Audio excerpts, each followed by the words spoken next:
Let's see. It's like it should already be, but it's not. It's showing that it's live.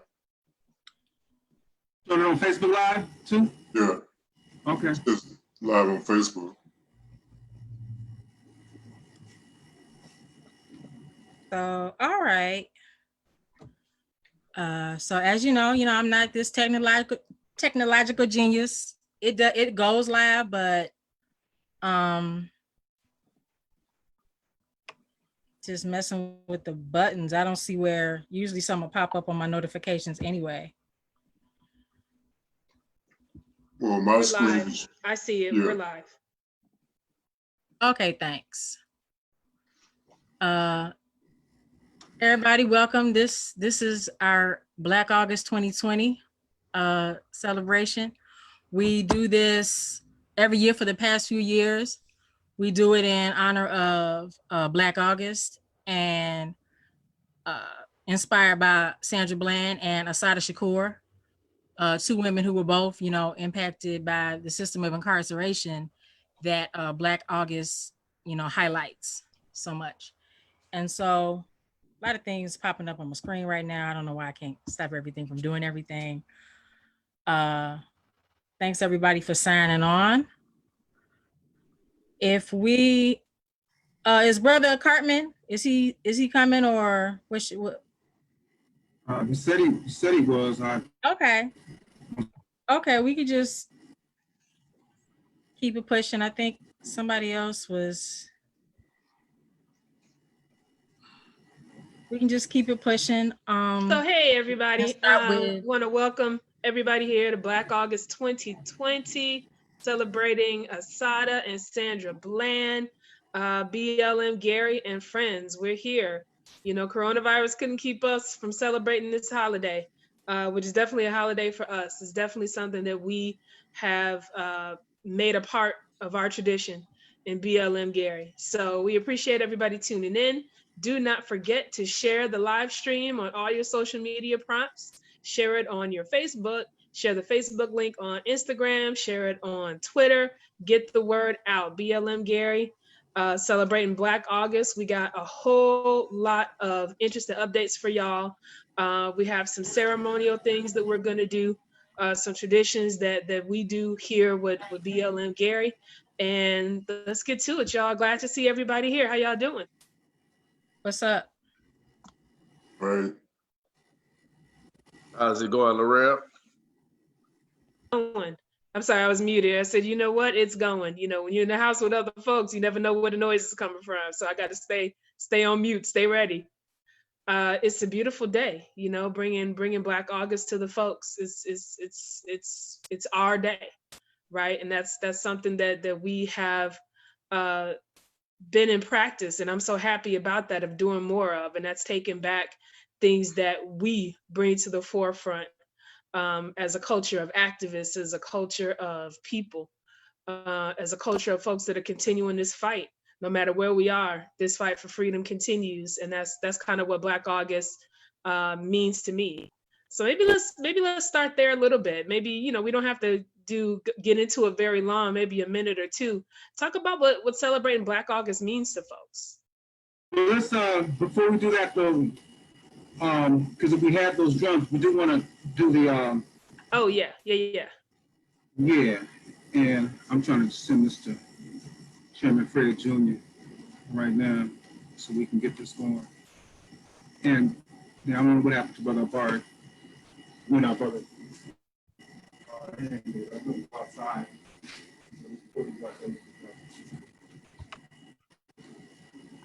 Am I the only one that sees Brother Kwabena in two different places?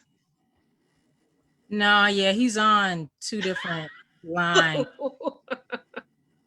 It popped up again. It was like Kwabena, then it popped up Kwabena again.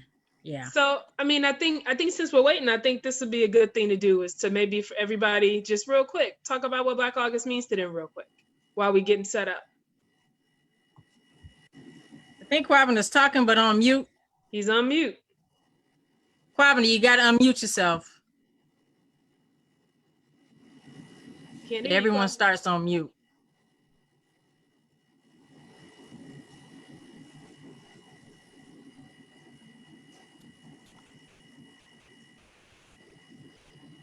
Okay, I'm unmuted now. Can y'all hear me now? Yeah. Hello? I should be unmuted. My apologies. So let's yeah, I know it's gonna be pretty tough, and hopefully we'll still be able to do that what Black August means to us. But I think it's important to get that history of Black August. So I'm outside. It's not quite 100 yet, but we do have some plants that I'm sure are going to appreciate these libations. Also, as we pour these libations for our people, and as we all know who are on here listening and watching, if you don't know, we as African people believe and understand that the spirit does live with us and stay with us. And what we do for our ancestors and for our people who have done the good work, and Raul Nefra men and our brothers and sisters in ancient Kemet, we call them sheps, those who have done the good work. We call for them to be with us as we try to continue that work and do that good work. So we call for a lot of our ancestors again, who are no longer here physically, the people in our family that we know family, and those who are more famous. And we're going to focus today on again, because this is Black August, our freedom fighters, those who were locked up and passed on as they were locked up. And some of them were again passed on while they were in prison, struggling for us. So we'll start off. Today is the anniversary of when Black Panther Party co-founder Huey Newton was killed in Oakland. So we're going to pour libation for Dr. Huey P. Newton, Brother Huey P. Newton. So we say Ashe. It's a little plan. I don't know how good it looks, but it's out here in the desert. But so I say the name, y'all say Ashe. Dr. Huey P. Newton. Ashe. Ashe. August 17th, we recognize the birth of Marcus Garvey. He's also no longer with us here physically, one of the greatest organizers of all time, Marcus Garvey. Ashe. Ashe. We're recognizing here in Gary, our BLM, United African Movement, we always talk about Sandra Bland, and Sandra Bland resisted. She was a resistor, even though she wasn't as well known when they took her out. She was resisting those police messing with her. We'll talk more about our sister, our homegirl, our sister Sandra Bland, for libation to her. Ashe. Sure. Yesterday marked the anniversary of when one brother, definitely instrumental in the founding of Black August, was assassinated in prison in California. That's Brother George Jackson. Ashe. Ashe. George's brother, his little brother at 17 years old, earlier during the month, 50 years ago, was killed. And so we want to pour libation to Brother Jonathan Jackson. Ashe. At the end of this month, we recognize the birthday of Fred Hampton, who 21 years old, taken away from us again 50 years ago, for libation to Brother Fred Hampton. Ashe. His namesake at the end of July, and we've been trying to share information about this brother, was in Houston. They were not even able to form a Black Panther Party chapter when he was assassinated in Houston with the People's Party. They later on went to form a Black Panther Party, him and Brother Charles Boko Freeman, who just made transition. And we want their spirits to be with us. We pour libations to Brother Carl Hampton and Brother Charles Freeman. Ashe. There are so many more, so many that I missed, but we want to continue on with this program. And we definitely want their spirits and them to be with us too. And we'll talk about, I'm sure, more of them before we finish the program today. And we need them. We need them now like ever. And so we pour libation to those that we did not mention. And we feel them in our spirit. Say Ashe. Ashe. Ashe. Ashe. All right, it is done. Going back into the cool. Appreciate you, Kwabena.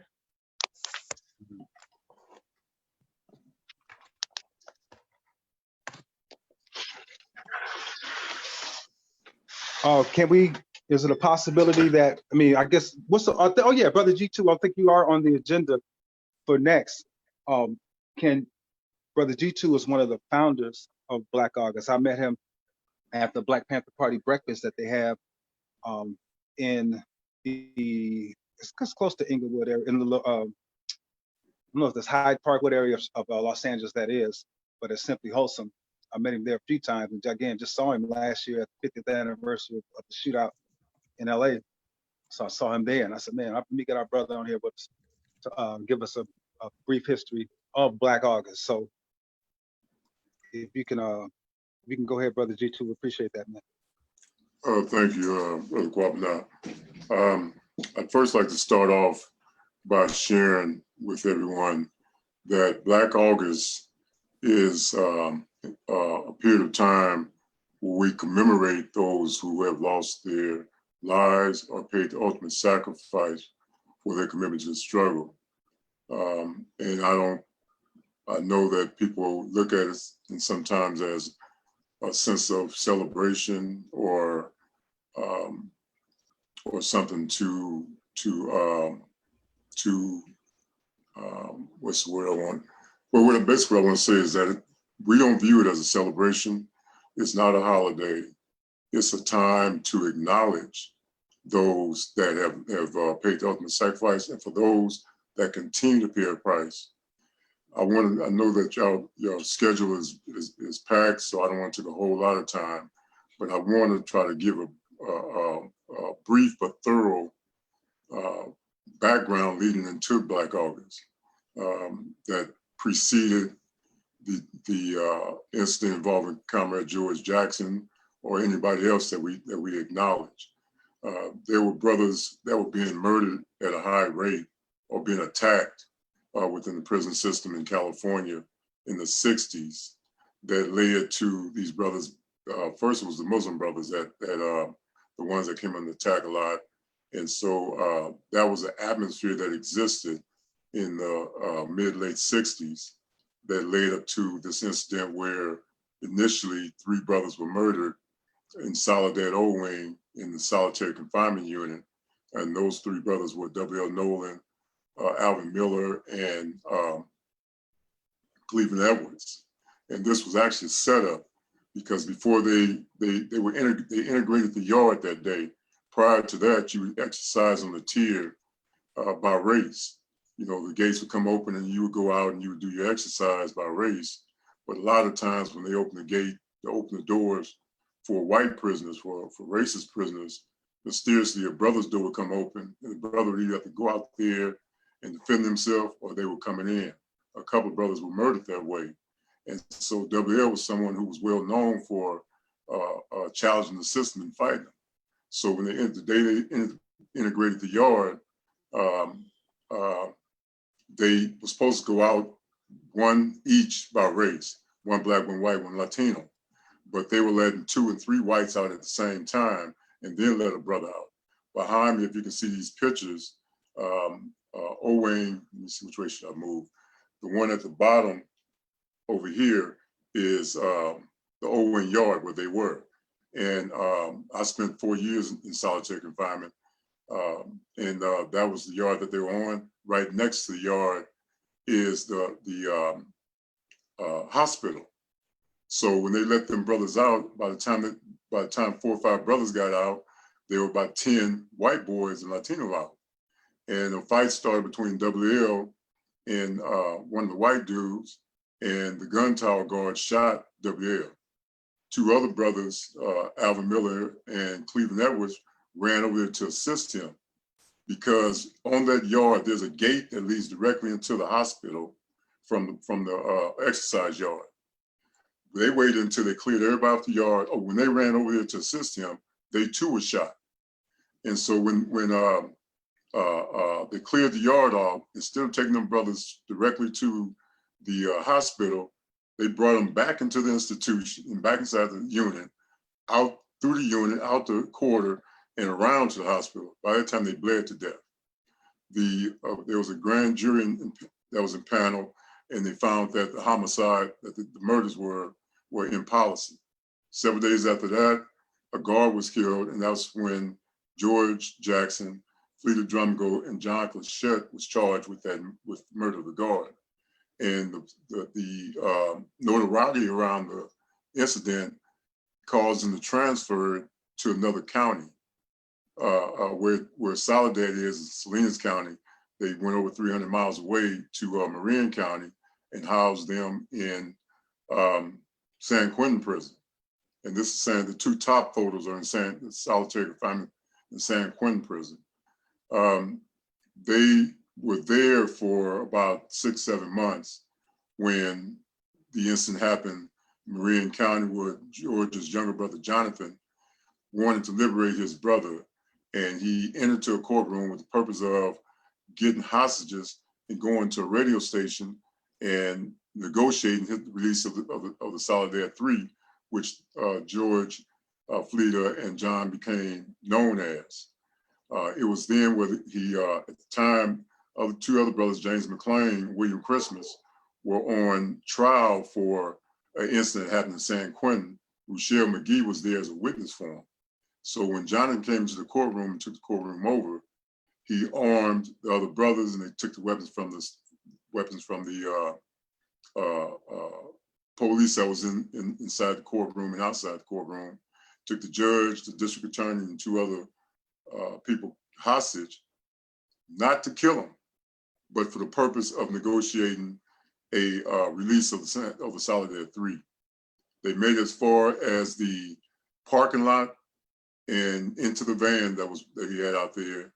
And the van was lit up by the guards, the prison guards, and the local police, killing Jonathan Jackson, William Christmas, and James McLean, and the judge, and injuring Rochelle McGee, who's been incarcerated now for the past 57 years. After that incident, the following year, Comrade George was set up, and there's speculation as to how it actually happened, whether he was killed in a cell or whether he was armed with a weapon, but he was set up and assassinated on the prison yard in August 21st, 1971. Fast forward to 1978. At the time, I was in solitary confinement in Old Wing in Soledad, and two brothers, Joker Katari Galden and Shudra Graham, were two of the main architects of putting this piece together where we could honor our brothers who had lost their lives. And in August of '78, Katari suffered an injury and was taken to the infirmary, and he was someone that they had been wanting to kill for a long time. They took him he suffered a head injury, and they took him to the infirmary, did nothing for him, left him sitting up against the wall for about an hour before they decided to take him out to outside hospital, where he died, supposedly en route to an outside hospital. I've spoken to his wife, Sukari, a number of times, and what she told me was that they rode him around for a while once they took him out until he was brain dead. Then they took him to the hospital. So in 1979 was when we began to actually put this practice of Black August into play, and it was the purpose of it was twofold. One, to pay homage to these comrades who had lost their lives, as well as the ones that you didn't know about, that most people don't know about, and also to rededicate our commitment to the liberation struggle. So this is our 41st year of consistently doing this practice of Black August. And as time has went on, we understand that Black August is bigger than the Black August Resistance Collective that created, because we find that the month of August is significant to African people throughout the northern hemisphere, as well as in the diaspora in the motherland. And you'll find that they are significant. I think Kwame, I mentioned some of the dates, but if you look through history, you'll find out that our spirit of resistance, our spirits of challenging those that oppress us, goes back even beyond 1619. But that was the first incident of rebellion or resistance when the slave ship landed in Virginia in 1619. I'm gonna say this, and I'm gonna stop in the event that there's any questions or time's up. 4 of those dates that I mentioned, August 1st, August 13th, which actually refers to January 13th, 1970, when the brothers were initially murdered. August 21st and August 7th are the dates that we acknowledge as fleet days. Those are the days that Qatari, George, Jana, all the brothers I just mentioned lost their lives. So those are the fleet days. Fleet days refer to this acronym for First Liberation Expedition to Africa. So that's a condensed version of it. It's much more extensive than that. But that's one of the things we do. And I think Black Lives Matter has started to make that a popular phrase, is fast, study, train, and fight. And that's the core of what we do during that month.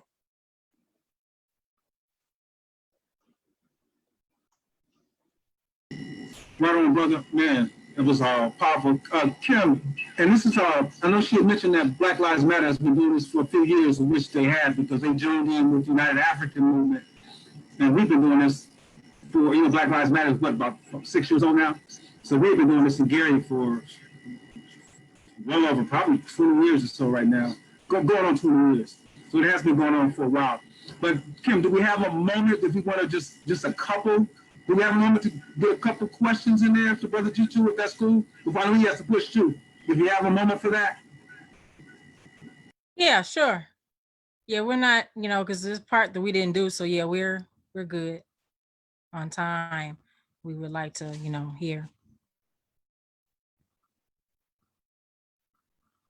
I have one for you. Your interactions, you were there during that time, but your interaction with the brothers during that time, with the brothers who were resisting, can you tell us just briefly a little bit about your personal interaction with them, and then how they inspired you, if they inspired you, if you inspired them, and then again, I know we got Brother Kwame on. We're going to talk about the prison struggle today, and also hopefully Chairman Fred Jr. will be able to chime in and give us an update on our political prisoners nationwide. But just can you share us a little bit about that? Your voice is a little muffled, Kwame, so I didn't get the first part of your question. Since you were, I should have got next to this air conditioning. Since you were actually physically in there at the time with our brothers, dealing with these struggles back in the 70s and what have you, can you just tell us more about your personal interaction with them, how they inspired you or you inspired them, and just why this is so important for us to continue this? Yeah, one of the things that, I'm sure people have read about Comrade George, his commitment influenced a lot of us to become what we call the new man. We spent time studying, understanding the political environment or the political landscape in the larger prison, what we refer to as large prison society, and understanding what the Black Liberation Movement was about, and that deepened our commitment to this fight. And it was, the camaraderie among brothers was like none other. Like the Panthers, they have tried to make those that were part of the movement inside boogeymen. They disparaged the Panthers. They talked about violence and all that, when it was actually them defending themselves and defending the community. Well, in prison, that's what we did. We made it possible for just the average brother to walk the main line and not be in fear of coming under attack. We would be the ones that would stand in the gap. And as a result of that, that's how many of us end up in SHU, because of the influence they felt that we had, not just in one prison, but all the major prisons where they were like gladiator schools. That would be Tracy, Soledad, San Quentin, and Folsom. So eventually, a lot of comrades end up in the hole. I was fortunate in that in 77, they changed the law briefly that allowed me to get out in early 80s. Everybody else that I was in solitary confinement with went from being there in the mid to late 70s to just getting out in the 2000s, late to the mid 2000s, after a major hunger strike that led to attention being focused on what was going on. Their intent was for them brothers to die in there. They were subjected to a lot of they were tortured for decades. But what they didn't realize was that them kind of, I mean, we thrived in them holes. Even when conditions were so bad that you couldn't do anything else, they became think tanks. They never got our mind. They physically had our bodies, but we continued to do it. And when I came home, I continued to push the line in the community. So, but these comrades that you didn't have to question whether somebody had your back. We were put in different situations where our lives were on the line, and we was going to take it to the end. And many did.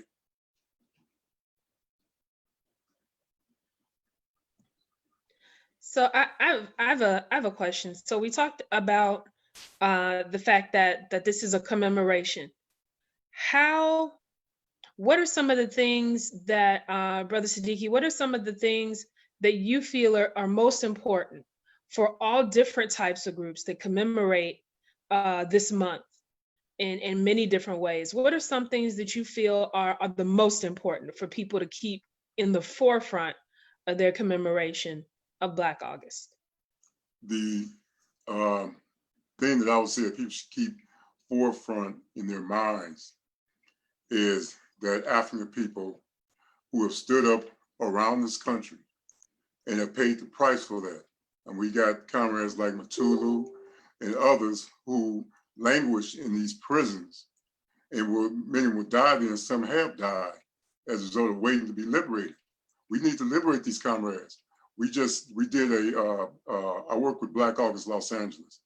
Black August Organizing Committee was the founding visual component in the community that began to push Black August back in 79 as well. But and so all these comrades that are part of the Black August Resistance Collective are invisible to the community. And so we did a program yesterday on political prisoners. We highlighted the California political prisoners as well as our well-known political prisoners. We need to get these comrades out across this country. So that should be our primary focus, is getting them liberated. Because now you as a result of the atmosphere that exists now, there are gonna be new political prisoners inside. So these brothers have been in, and some sisters, and we get a sister we love, and I want to share something about our sister Assata Shakur. But they have been languishing in these hellholes for more than half their life. A lot of comrades I know have been in prison for over 50 years. They just now starting to let a few of them out. As you know, some of the MOVE members just got out after serving 40 years. Well, the same thing's happened in California. You've had about 5 comrades who've recently gotten out in the last year, who was down since we were 18, 19 years old.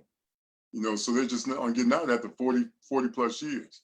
But what I want to say about Assata, at the time that Assata was liberated, I was in Owayne, and this was just after we had our first Black August event. And when I transferred from Solidarity to San Quentin, we used to have this machine, we call it a machine, where we get in groups, exercise, and then we'd run for a while, then we go into our political study classes. And we used to cite these cadence as we run, which would bolster our spirit. One of them was George Jackson stood the test 11 years without arrest. Malcolm X, we love him dear, to his word we still are here. Nat Turner, he was right, cutting throats day and night. And I came up on about Assata because when she was liberated, you would have thought they freed me. I mean, it just had me, I was on a high. And I created this cadence, Assata Shakur, strong and firm, liberation on her own terms. So that's what should be in the forefront. When they put out that thing about $2 million bounty on her head, comrades should have been in the streets that know that if y'all snatch her, it's a price to be paid for that. Liberate these. We waiting on these people to let our people go, we need to be out there fighting every day to make sure that they come home before they expire.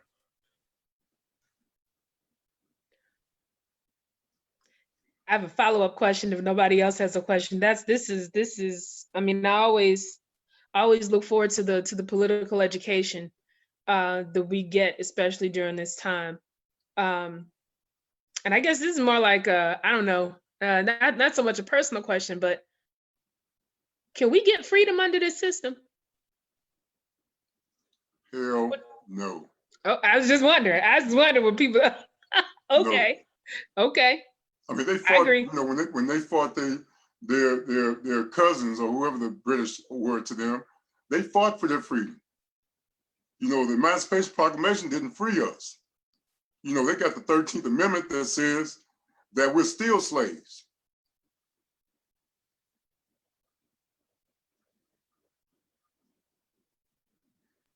I appreciate you. I appreciate that. Thank you so much. Appreciate y'all.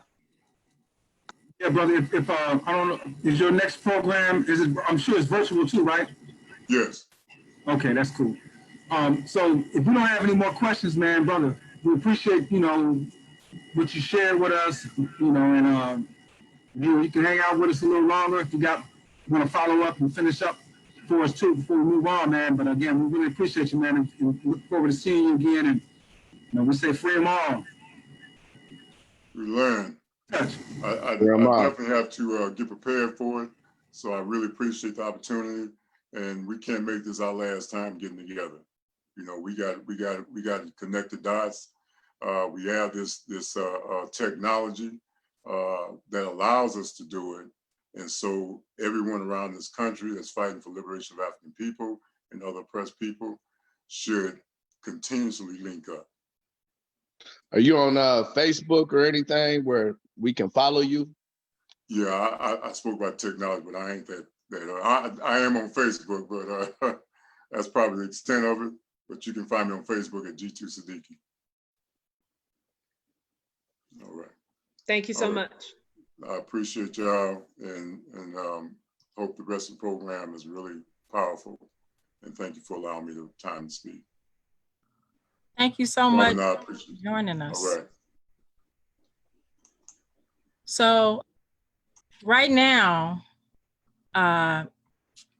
we want to bring on a family member of Sandra Bland. I'm sorry, something in my throat.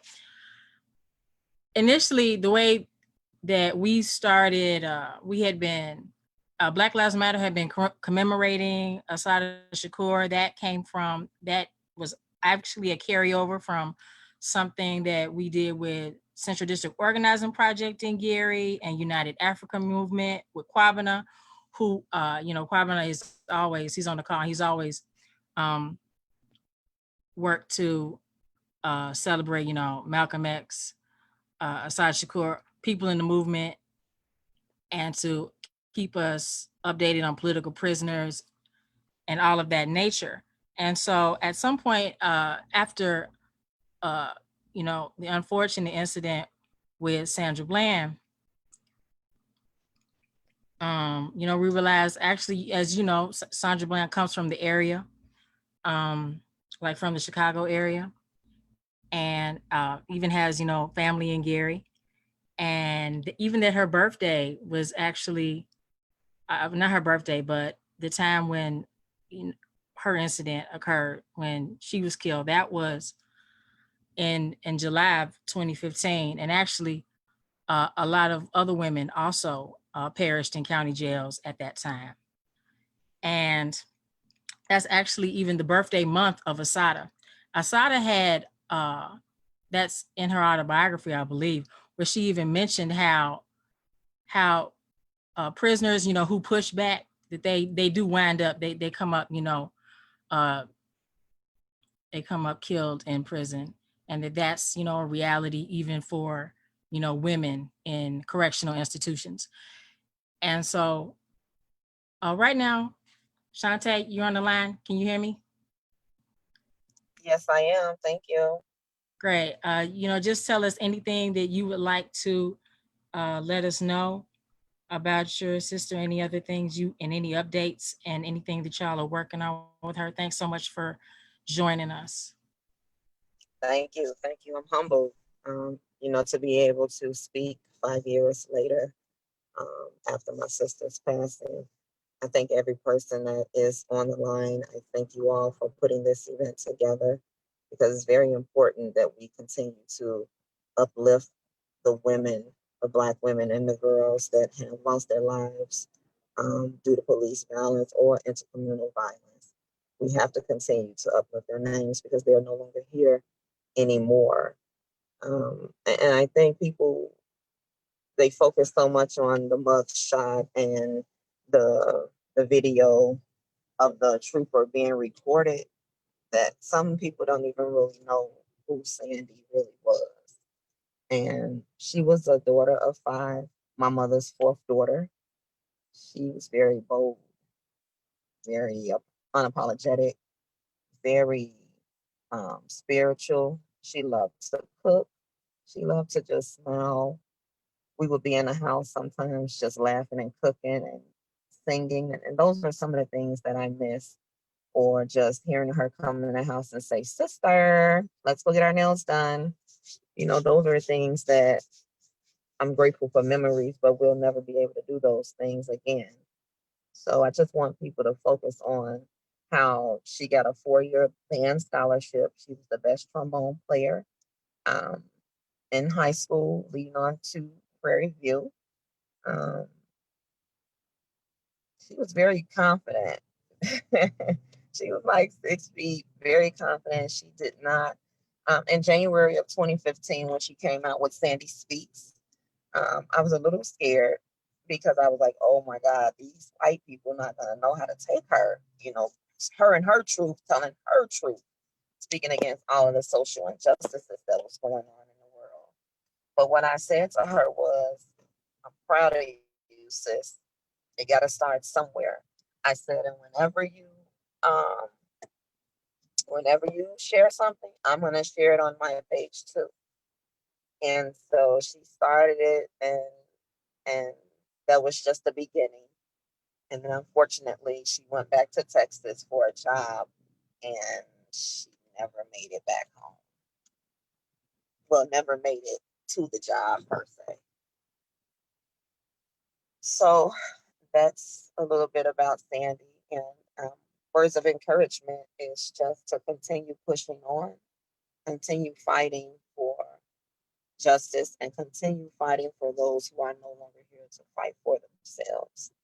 And everybody just needs to find their place and work their place. Everybody's not a protester. Everyone is not an activist. But you can pick up the phone and call people. You can give the protesters what they need to be successful. Just find your place and don't let anyone push you into a place that you're not ready for. Find your place, do your part, so that hopefully one of these days, Say Her Name will not include any more women.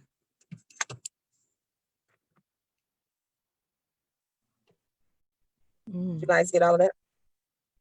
Oh yeah, absolutely. Thank you so much. Really, really appreciate you coming on and talking about your sister. And these stories, unfortunately, even though we're in a time of global pandemic, what the system absolutely has time for is to continue to brutalize working class people in general, specifically Black working class people. They got time for that.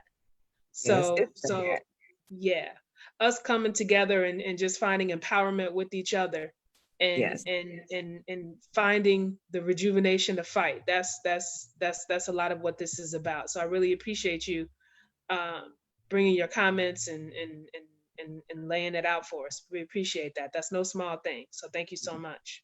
No problem. Thank you. Thank you. I'm sure it's not easy.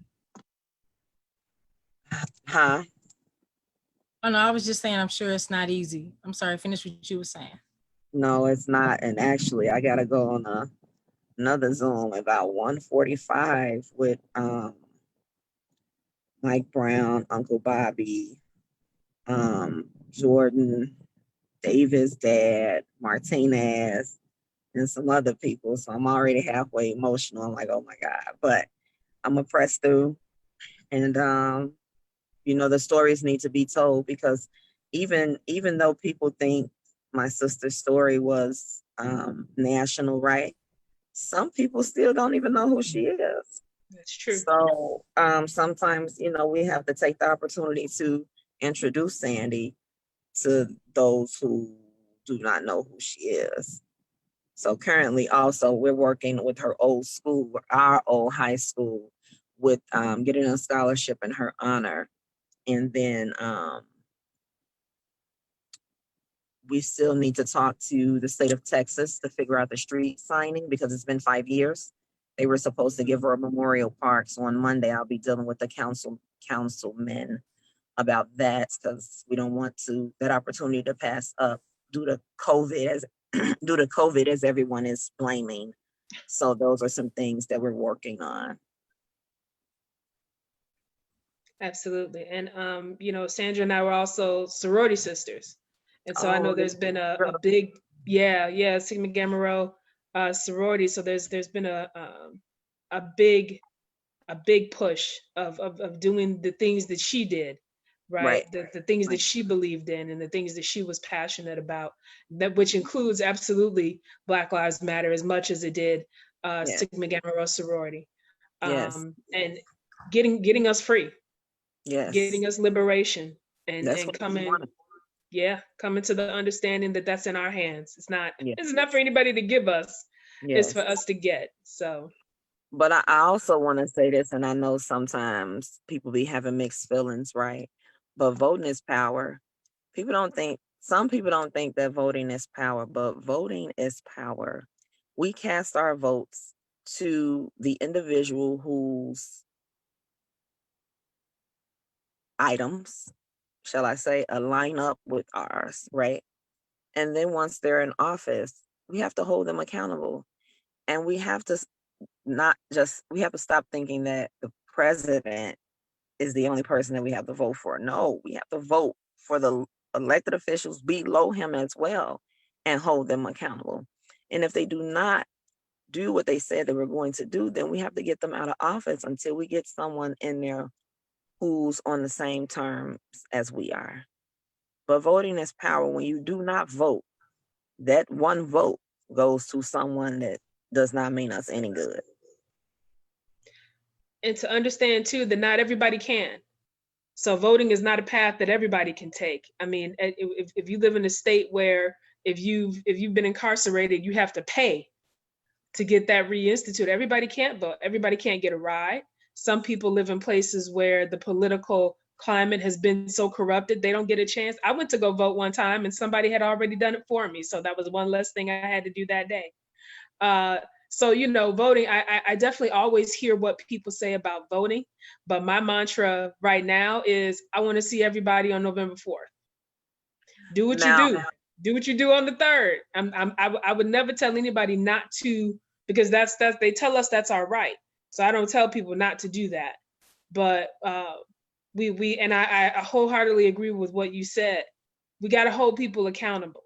So whether you were one of the people who were able to vote or not, you still deserve to hold people accountable. There's a rhetoric here that we're all quote unquote citizens, right? So that means that regardless of what we do on the 3rd, these people are supposed to answer to us, and even if they don't feel they do, we have a voice.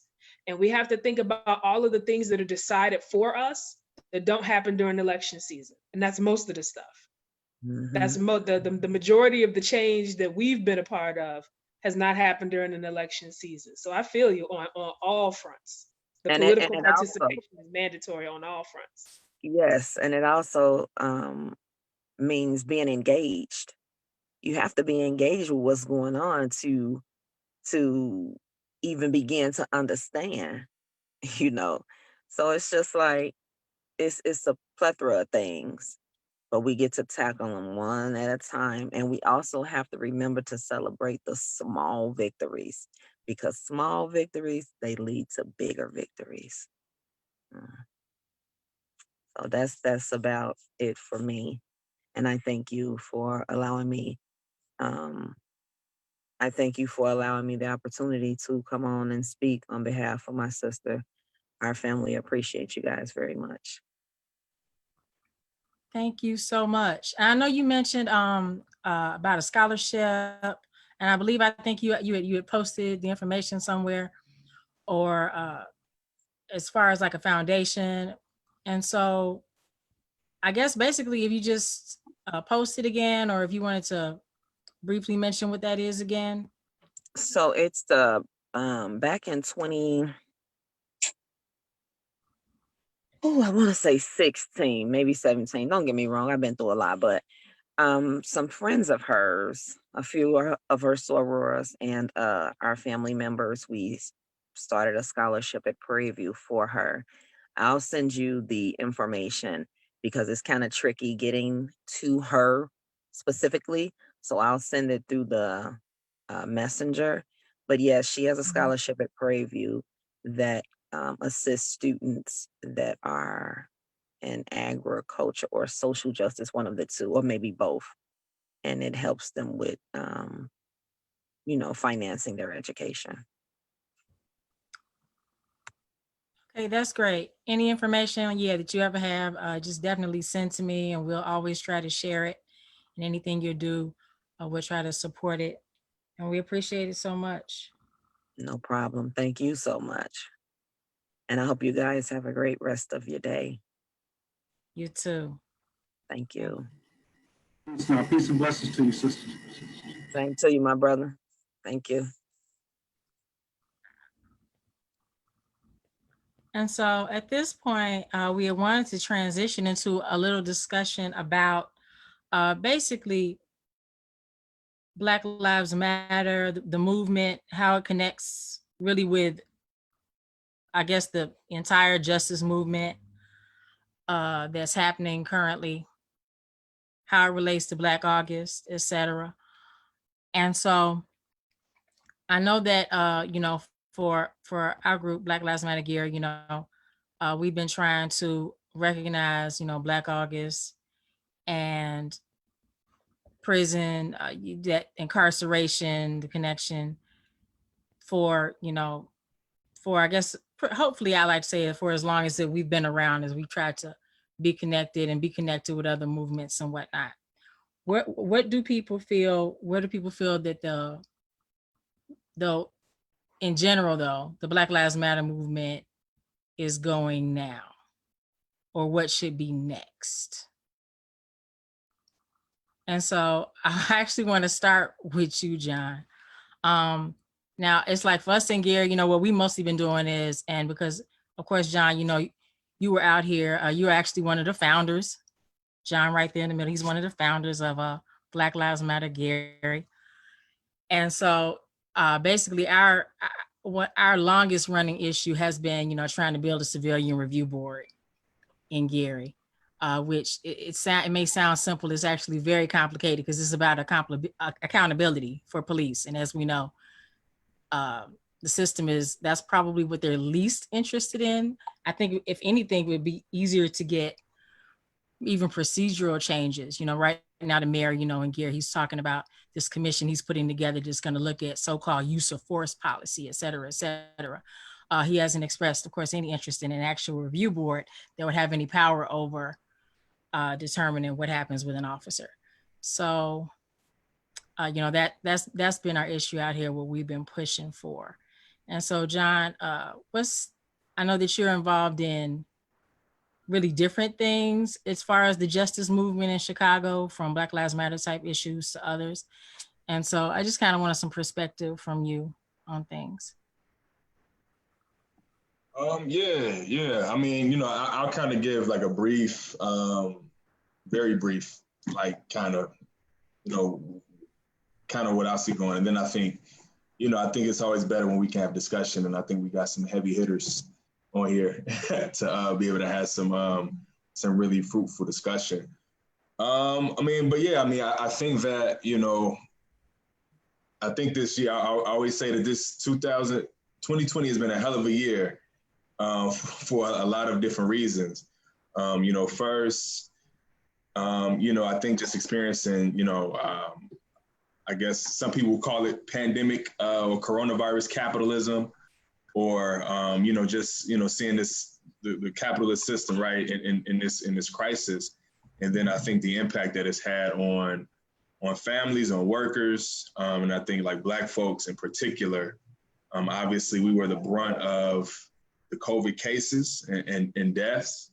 I think us being in many cases essential workers kind of got us kind of swayed in a lot of different directions, right? In some instances, blamed for the spread of the virus, right? I mean, I remember initially when numbers were coming out, they were saying, it's because these Black folks keep partying, that's why, and that's not the case, right? We know that it's because we are, in many cases, essential workers that, we work the jobs that keep this system going, and in many cases, we're putting ourselves in harm's way. And then, I think, unemployment, seeing that this unemployment crisis and bubble start to happen, which is also disproportionately impacting Black folks. I always say, how can folks be mad at the looting and nobody's mad at the unemployment rate, right? I mean, folks. I know that's right. That's what's up. To survive, right? In many instances. Then I think, also this, this housing bubble, living in this housing crisis that's, we're on the cusp of experiencing, living in Chicago. I mean, I know Gary has his own housing crisis, right? But living here in Chicago, where, the population is still a little bit more dense, well, a lot more dense. I think just seeing, so some of the issues I've been a part of lately have been like stuff around trying to get some organizing going around evictions that, haven't quite jumped off yet, but we know they're coming, right? We know that once these politicians end the moratorium on evictions, folks are going to be expected to pay back paying rent. So all of these months that they haven't been paying rent, they're going to be expected to pay rent. And if they can't do it,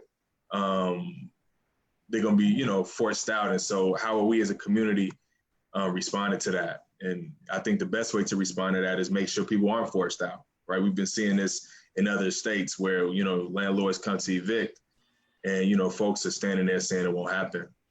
And then, I think also like, just the police occupations that, we knew were going to happen. We knew that once they started clamping down on social distancing and quarantining and staying at home, we knew that was going to disproportionately impact Black folks and was going to mean that, we all know that our communities are under occupation, but, that occupation became a lot more blatant and obvious, during the initial stages of the pandemic. I mean, I live on the south side of Chicago now, and even through my neighborhood, like the police in the first couple of months of the pandemic, the police will ride through in procession at night, like 15 cars deep, just riding through procession through the neighborhoods, showing their force. And then, I think that then led to some of the, this mass rebellion and uprising that we witnessed, right? That kind of shook up the world in a lot of ways, like one of the largest uprisings. I'm gonna mute myself real quick because can you all hear the fire? Is it loud? Well, I think they're passing. It's all right. Okay, so yeah. So I think, this uprising that we witnessed that was, the biggest one we've probably ever seen in the history of the world. Something that started in Minneapolis, ended up in France. It was folks in parts of Africa like Tanzania who were having demonstrations in support of like the Black Lives Matter movement and like this movement for Black lives. So I think that, we're finding ourselves at a very interesting time, even though I think this year has brought a lot of pain, a lot of struggle for people personally. I think collectively this year has also showed us what it is that we have to do, and that's fight, right? I think that these uprisings that have continued to happen are showing us what it is we have to do to achieve the world that we want to achieve. And, you know, I think understanding that neither one of these politicians that they're putting us up to have to vote for have the answers, you know, particularly for what Black folks are going through. I don't know if folks watch Snowfall, the show that's on FX, but it was this third season was very interesting and triggering for me, you know, just kind of because it kind of detailed, you know, the personal impact that crack had on a lot of families. So not just the war on drugs aspect, but this personal aspect of it. And as I'm looking at it, you know, I say Biden co-signed this, right? So Biden was one of the architects of this period, right? And so how is he a viable option as opposed to Trump? You know, I mean, I guess the way I was saying, I'll take my chances going at both of them, you know. But yeah, so I think we find ourselves in a very interesting period.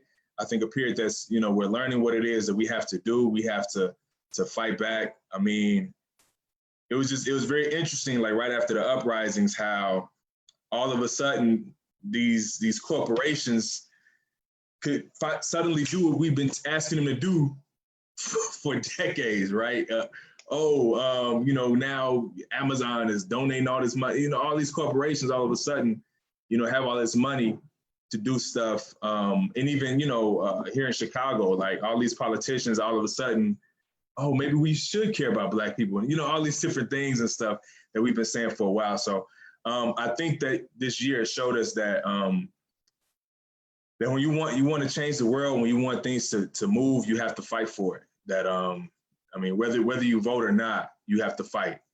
And so I'll shut up and leave it at that, and maybe we can open it up for discussion on what, you know, other folks' thoughts on this time.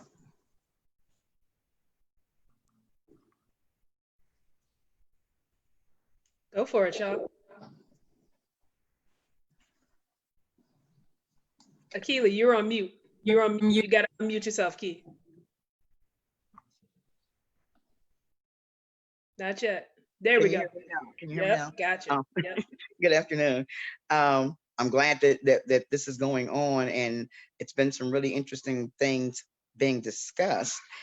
I'm not going to be able to stay on completely because I have another meeting that I've got to get into, but I will say that if Black Lives Matter, there's an issue that I wrote to Eddie and his cronies about the policy. It's proposition, darn it. Shakur, you might be able to help me with this. Right now, I don't have my notes in front of me, but I was asking him, where do they stand about allowing incarcerated individuals to be able to file paperwork on their cases and stuff? Because up under, I believe it was Clinton, I think that Biden also was across the country doing that, agreeing that they only have X amount of time to file paperwork when it comes down to appealing cases and all. And one of the big things that needs to be addressed with criminal justice for the Black community is 3 strikes. 3 strikes has absolutely drained our communities, and people are talking all around it, but you're putting this minimum maximums and 3 times the presumptuous.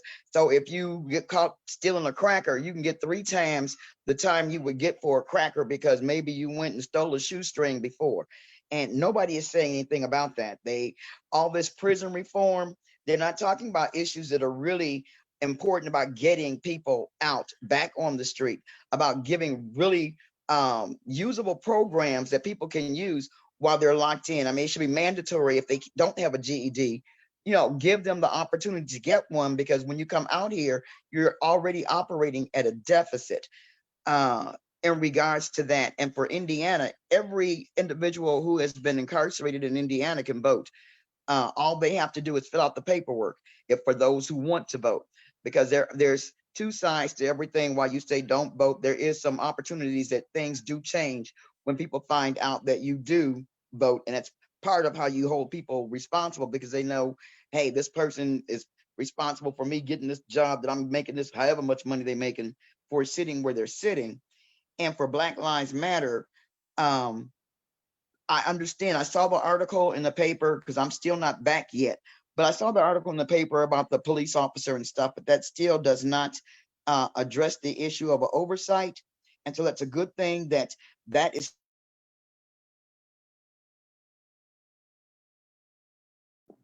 You have to unmute your mic again. Yeah. Okay, I'll say that Saving Our Families is working on a project that we're getting kids personal tutors through Zoom all over the country. We're not just focusing on our community. We're looking at people, university students from everywhere that will go in if a person signs up for their kid, especially children with disabilities with learning, that we're in the process of getting that to go completely mobile so that they will have the assistance that they need.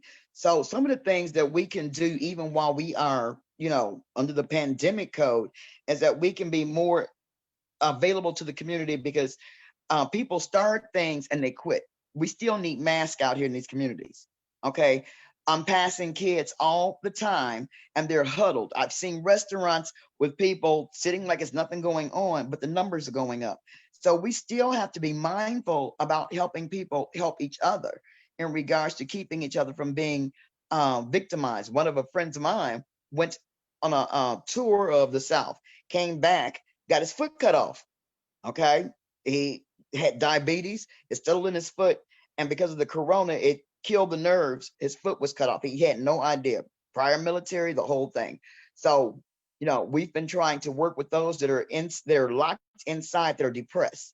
I have so many depressed kids, and y'all, I call all y'all my kids. I've got so many depressed kids that are calling, and they're looking for somebody to just even talk to about what's going on in their community. So I think things like this is good to let people know, hey, there are ways for you to reach out and keep Black Lives Matter informed about tangible things that are happening, so that we stay relevant, and for all the things that we can find answers for, that we should continue to try and find answers for. But in the long run, Black Lives Matter has been doing fantastic work with staying viable, with putting their foot where it needs to be, and that people in the Gary area does recognize, even though they may not come up and say, that there are things that can be done. And Laurel, I was going to ask you, what happened to the teachers group that was trying to get up and at it? Because with the situation for the schooling, I still don't understand why we're not calling for a boycott of all education for the Gary system. Nobody sign in, nobody participate, nobody do anything until they get some real answers to what our education for our kids are going to look like. And with that, I'll sign off. Back to you. Thank you, Key. Appreciate you. And I think I think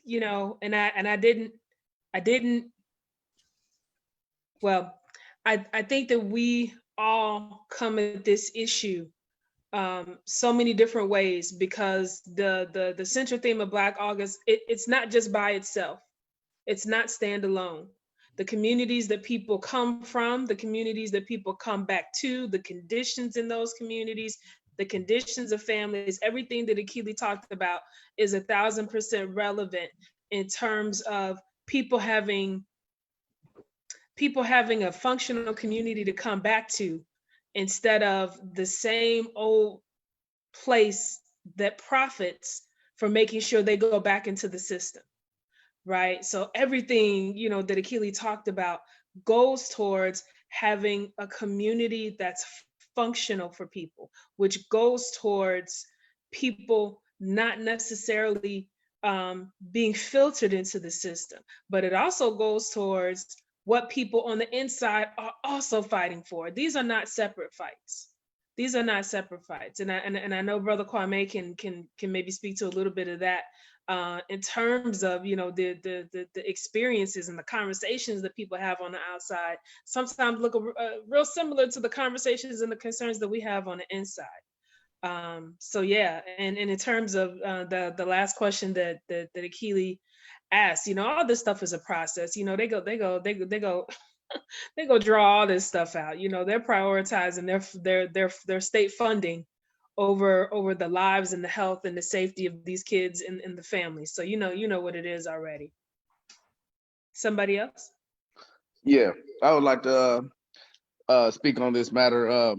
I might be a little bit more controversial on this subject. And anyway, just to introduce myself, Kwame Shakur, former minister of the New African Black Panther Party. I just want to put this out there real quick because I just resigned this week from the New African Black Panther Party. I want all the ones that watch my page to understand I still support this party as one of the leading parties in their political line. They push the same political line as the original Black Panther Party, revolutionary intercommunalism, Marxism, Leninism, Maoism, and I fully stand by that party. With that said, one thing I look at Black Lives Matter in two different ways. Like I see a local Black Lives Matter, like Black Lives Matter Gary.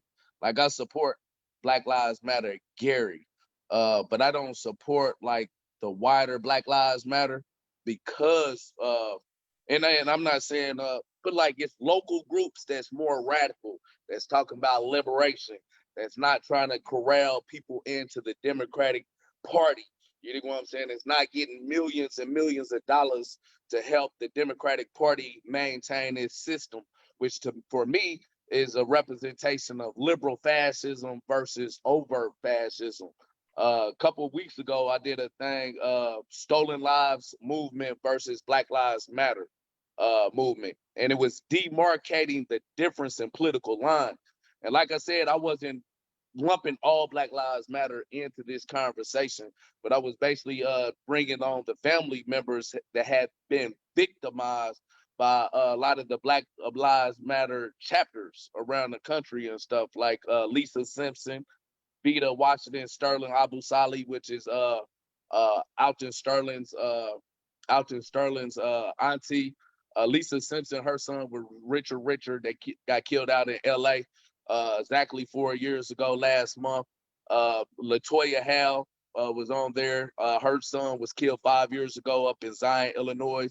But they all had the same similar conversation. When I was in prison, I had a different understanding of what was going on in the movement. And then when I got out here to support a lot of the families and stuff, I saw a different picture emerge that I was not aware of. You know what I mean? Mike Brown situation down in Ferguson last year, I went down there to be a part of that when we shut down the streets and stuff. And a lot of the family members pulled me to the side down there and told me the inside story that I never knew about. You know what I'm saying? So I have a different picture, you know, like when I hear Lisa Simpson talk about Melina Abdullah, you know, raise money in her son's name and did give her nothing.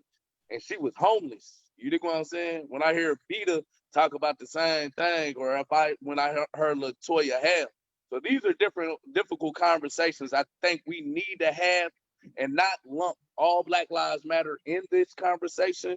The ones that's out here really doing the work, we should support them. The funding should go to like Black Lives Matter Gary and some of the Black Lives Matter that's really standing with our community and was already doing this without being asked and stuff. You know what I'm saying? I support that, but I do not support the ones out here using people and raising money in these families' name and never really standing with these families, getting millions of dollars and not getting funneled into helping them fight their cases. You know what I'm saying? So that's the first point I want to make.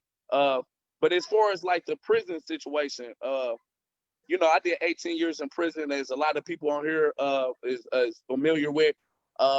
And that's where I got my consciousness. You know, I was like one of them George Jackson individuals that had to go to prison, learn the hard way, did many years on Supermax, you know what I mean, and picked up books to educate themselves. Like, you know, when I was the minister of culture, one thing we said, our two-pronged strategy was turning the prisons into schools of liberation, meaning to pick up a book when you go in there to transform your mind. So once you get out here, you can enter the movement and be a leader within the movement. You know what I mean? That's what George Jackson represented to me. He was a brother that came in there with a criminal mentality and transformed that into a revolutionary mentality. And the New African Black Panther Party, that's one of the two-pronged approaches of building up this movement to fight for revolution. You know, so the other one is dual power, having these serve the people programs in our community. Right now, we're dealing with difficult times in our community with COVID, with the loss of jobs, you know, like unemployment is skyrocketing. We have to start to depend on ourselves and not always depend on this system that's never been for us for 400 years. And we got to get to the point in our lives where we recognize that we are the answer. We look at the answer every day when we look in the mirror, you know, not Joe Biden and definitely not fascist Trump. You know what I'm saying? But they all represent the same system of oppression that we need to not keep on trying to assimilate into. What does it mean to be equal to white supremacy?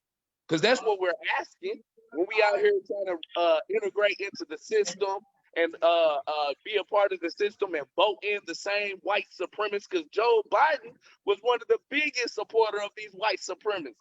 You know what I'm saying? So we got to stop playing these games that they be throwing out on the table, these 3-card mollies, and getting played. We need to start fighting for Black liberation. You know what I'm saying? There's going to be Black led, but we're going to have, it's going to be the people, because we oppressed as a class as well. Yeah, Black people is definitely oppressed, but also Latinos that's in concentration camps right now, a lot of them. You know what I'm saying? But also Native Americans, genocide being carried out against the Native American population, where 60 to 90 million of them has been wiped out, you know, but also lower class white people. You know what I'm saying? They're sitting in that bread line and get more. There's more of them on welfare than us. You know what I'm saying? So they need to stop drinking that white supremacist Kool-Aid. You know what I'm saying? Unite with the Black liberation movement so we can free them all, for real. But with the last thing I want to say, there's a couple brothers in Indiana, Leon Benson. I talk about this all the time. Been in there 22, 23 years for something he ain't do, and Indiana know he ain't do it. You know, I was in there with that brother, Royal Amos. Been in there for like 14 years for something he didn't do. Indiana knows it. Vernon Bateman from Gary, Indiana, in there for a case that they even reported on and the witnesses recanted their statements on, and he's still in there. They let him out a couple months ago, and then locked him back up, just harassing him, knowing he's innocent. Sheila's son, Robert Tiller. This is a microcosm of how they use the system against us. They don't just kill us on the street. They use the laws to commit this genocide as well. Robert Tiller, he had no witnesses on this case. No, one of the jurors on the case that they came back and said that was not his guilty verdict when they pulled the jurors. He didn't even vote guilty. You know what I mean? But that brother's still locked up to this day. And the juror on this case didn't even vote guilty. You know what I mean? So we have to, when we talk about free them all, we have to look at all these brothers and sisters in prison is really political prisoners. No matter if they're conscious, like Mutulu Shakur, Sundiata Acoli, you know what I mean?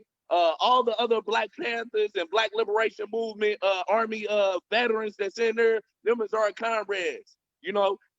Also the unconscious political prisoners that went in there, like George Jackson, you know, that's been in there for a long time and might not have came across a brother that helped them pick up that book and start to educate themselves. But this same system of oppression is the same reason both of them is in there, you know. Thanks, Kwame. That's important points about really just putting all the points of the movement together. You know, everything from, you know, police killings to incarceration and all of that is a part of the struggle. And I know we're just scratching the surface on all of that. And really, I knew that that's all that we would kind of get to do. We kind of wanted to touch on what's going on in the movements. Really quickly, I wanted to shift. I know that we have another guest here and her phone is about to go out. So Crystal, also known as the Gem of Shaolin, she's going to talk to us a little bit about, you know, one of the things that we like to do is definitely commemorate, you know, all our fallen people that have been with us, people that have been in the movement. And so in Gary, one of the people who's been in the movement was Davonay Stewart, and she was an artist and an activist, and she was totally her own woman. And her picture, I tried to paste it up behind me if you could see that. She passed away earlier this year from cancer, and we had a little memorial for her. You know, with COVID is different you know, was difficult and whatnot. And we did it outside, and we didn't even get to complete it, but we just got to start it. But a young woman who is also, so Davine, you know, did different kinds. She was a performance artist and influenced, you know, a lot of young folks. She also worked, you know, with youth programs and had worked with a Central District Organizing Project, where a lot of us, we used to, you know, we were part of their organization. So she was part of that too, and with our youth. And so she's, you know, went on to different programs to influence young folks. And one of them was Crystal, the gem here, who is actually now a published poet. Is that right? Crystal, you're a published poet. And so I just want you to tell us a little bit about Davine's influence on you, and then give us a little piece of your work. So I actually met Davine 10 years ago. I was about 16, and I was doing a competition. I got like second place, and I just remember seeing her, and she had like a dread hawk. So she had like just dreads at the top, and like everything was cut off. And I just remember telling my friend, like, oh, I just know she's gonna be amazing, because look at her hair. Her hair is like so dope. And she was. So I, you know, like went up to her, and she was amazing. You know, she actually gave me my first show that was outside of school in competition. And it was a Amani and a Masquerade Slam, titled after her book, and it was at the Gary Art Center.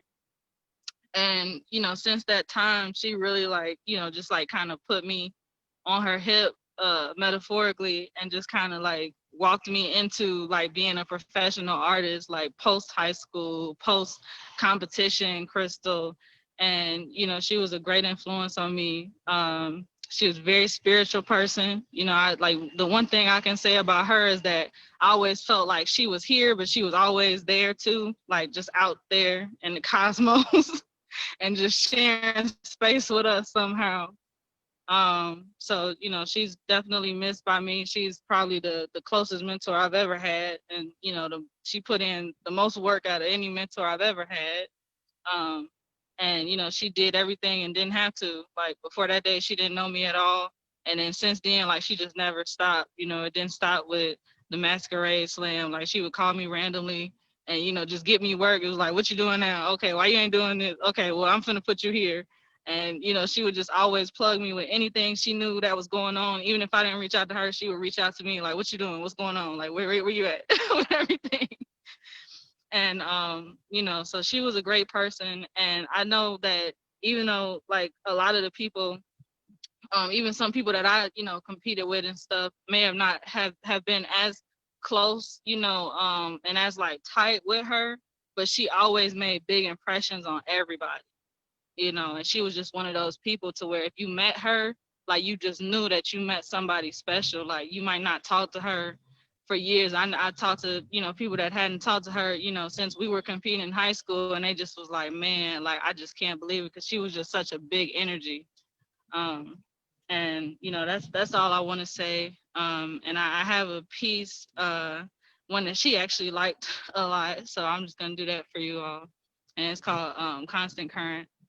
So, we were the first river of living water, flowing upward in thought, unique like the now first teaches, though others are still in the now. Even without our garments in gold, we were clean, but this purity was corrupted. Streams filled with jealousy and hate feeding into us, we slowly lost control. Our bodies in every single jewel made to adorn, swept away by foreign storms and trapped. Our waters became still like the Dead Sea, with all those life-giving minerals, and just as much of a contradiction. We were the life givers, strong river, stained red, with remnants of our land, sons and daughters, justified slaughter. Fortunately for us, emancipation broke those levees, but we still weren't satisfied. Proud fists raised, we became our own storm, cyclone, quickly changing everything we came in contact with like a hurricane. Now this is us, moving like the rapids with no restraints, and if stuck, evaporating into the air. See, our souls were never complacent with death like the spirits of ancestors, elevating only to return another day, reborn. Their rains pour down on us. From birth, we are engulfed, Our pregnant mother's water was never broke, but wealthy in knowledge, and this river still flows into new territories. Fortunately for them, it'll never stop. We keep going regardless, though our people were once rulers and once even subservient. We have always remained steady, constant current. And that's all. Thank you all. Very good. Hey, I see the snaps. I love it. Y'all know. That's my cousin Jonathan right there. I just want to say that. I don't know why, but I was putting it out there.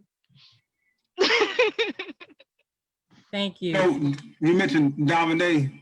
Again, that was like one of the ones we put libations that we didn't say her name in, but we know she's with us in spirit.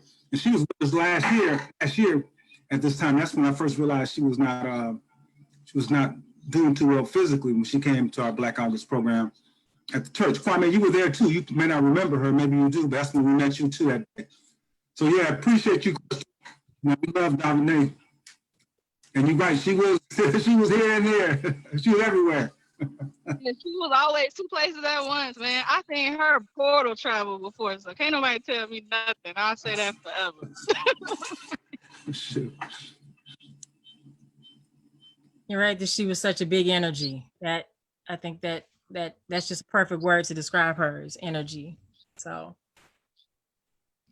it's a light that shines forever for us, definitely for me. So if really, I guess we wanted to transition right quick. I know that Kwabena wanted to continue a little more about, give a little more background as far as the political prisoners that, hey, Kwabena? Oh, I'm sorry. So you want to play, oh, you're on mute. Okay, I'm off there now. I've been going back and forth with Chairman Fairs trying to get on so he can do that too, but I know we got that video. But Kwame, you know about the Christopher Bynum situation too, brother from Gary, Christopher Bynum? I heard that name, but you might have to refresh me. There's so much stuff been going on. First started with Black Lives Matter too. He was meeting with us at Pastor Jackson's church also. But he's recently been on this campaign with his brother who, they're saying one of the policeman's children shot and murdered this dude, but Bynum got locked up for it. Yeah, y'all should check it out. And so they keep putting off his hearing, so he may be getting out soon. But there's like a petition on change.org and everything for brother Christopher Bynum. He had some struggles here, but again, they kind of framed him for this murder, and he should be getting out soon. Christopher Bynum is his name. I know, Kim, we've shared some stuff that are right, we posted it on Black Lives Matter. We'll post it again. Yeah, so it's another. There's some local posts that are trying to bring more and more light to it, and there is a petition. Yeah, right. This criminal justice system. Hey, if you want to, I was looking at to give some updates on some political prisoners, because we got one in the Omaha too that's still locked up. It was 50 years ago when they had that bombing. The policeman was killed in Omaha, and they just went out to get anybody. And one of the brothers passed. One of them is still alive. He needs to get out. And I think one of the demands also, when we were talking about the demands, Akili mentioned some demands that we should also be looking into is our political prisoners. I know Kwame, you dealt with this too, because I mean, this is ridiculous that Rochelle McGee is still locked up in these prisons, man. It's ridiculous. But this piece, do you have that video? Can you share that video? It's about a. Oh yeah, I thought you could share it. That should work. Oh, I thought you had it. When I gave it to you, if you can put share up there, I guess I can pick it up real quick. But this is a great video.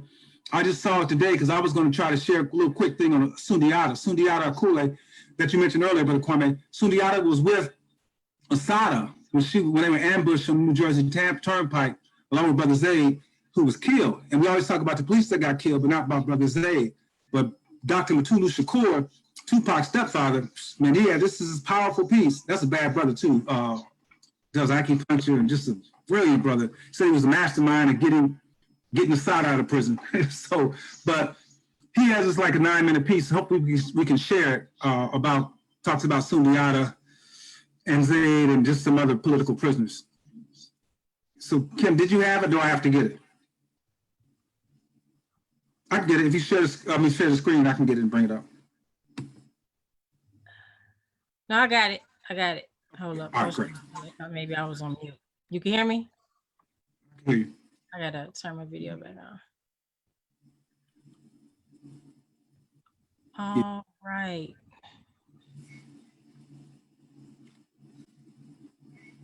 And Dr. Mutulu Shakur needs to be free too. He should have been out. They won't mention as you get it ready to play too. There's another brother, Jaleel Montacan, who has COVID and could have got, I believe it was like either April or May, and Tish James, this lady, whatever, did not let the brother get out.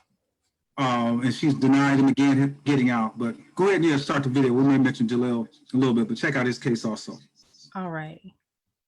I know there are petitions there, and I can actually just post them later for a couple of the people that you mentioned. Life is still, his spirit is still with us. It is important for the masses of people, all people, to take a good, focused look at a man who has made a full commitment of his life to a people in many ways who seem ungrateful. We have the world theater to look at. People making sacrifices for ideas we might agree or disagree with. Fundamentals of the 60s and the 70s narrowed down to pure and simple human rights for a group of people who were deprived of human rights. Maybe 5-6 years out of classic hanging, police brutality, separate bathrooms, disrespect on the job place, housing, and the like. We were looking at apartheid in South Africa, that the world was, and it made a determination that it was a crime against humanity. While at the same time, these activities were being waged against us as a people. People like Sundiata, and in particular Sundiata, who had options to try to integrate into though it might not be easy, but integrate into the society, was driven to do what was right, what a man would do, what a human being would do. Sundiata is still in prison. He has been in prison since 1973. He was in prison for that. He was paying for 21 K. For trying to be about correcting a wrong against a group of people who had decided that it was our responsibility to propose another option for Black people. And that option was to resist repression by any means necessary. And what we should do today, that's for the politicians to decide. As a political prisoner and prisoners of war, we have to look at the sacrifices of our political prisoners and prisoners of war inside of the prison and see how do we transmit to the masses that we have made these sacrifices and what relevance it has to the overall political landscape. Zayd was, I think, if I take after anybody, I think I take after Zayd. Because Zayd was a non-assuming brother. He was an intellectual. He was a cultural revolutionary. He understood clearly the beat of the vanguard, either vanguard in music, vanguard in cordae and clothes, vanguard in painting and art, and vanguard in ideas.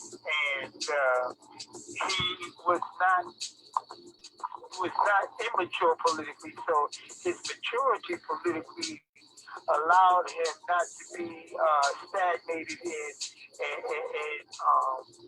stagnated to the point where he was where he couldn't get along with anybody. He can get along with everybody. He can understand everyone's position, but at the same time, he pursued his own objectives, and whatever the objective was that he had committed to, he was full force behind. You follow me? And so his ability to get along with people, his ability to get along with other cultures, his ability to find the unities of principles made him a danger to the counterterrorism program. Because at the time that the East Coast, West Coast Panther Party was splitting, he was the contradiction that they could not resolve. Whereas Lumumba and Kwanzo and Sundiata and Cool, even though Stay Cool was underground, Larry Badge, and some of these people were very clear that they had a contradiction with the West Coast and the West Coast leadership. On the other hand, Zay's relationship with Geronimo made him and other great brothers up in the Bay Area and in California region, made him the person that they could jacket as a jacket name. They could, he was still a person that everybody could talk to. And that made his path that much more difficult. It made his love for what they were trying to build in the Black Panther Party, what we tried to build in the Black Panther Party, that much difficult. And his dream to make it happen, he worked tirelessly every day to try to unite, and at the same time trying to build an apparatus for those who were targeted to survive. And so I joined him in his effort to do what I could to keep the Jamaica branch and the Corona branch of the Black Panther Party, struggling. And while I was still a part of the New African Independence Movement, the Republic of New Africa. And so I believe that that tolerance taught me tolerance, and that tenacity taught me tenacity. So that's where that is, that's my example on that end. And that's what he was to many people. The people that people can trust, they can trust his opinion, and they can trust his ideas. They knew that he was on the cornerstone of any new theory, and he was a hell of a brother. And we need more like he was targeted. He was trying to help too many people. Well, he was trying to help everybody. That May 2nd, 1971 was a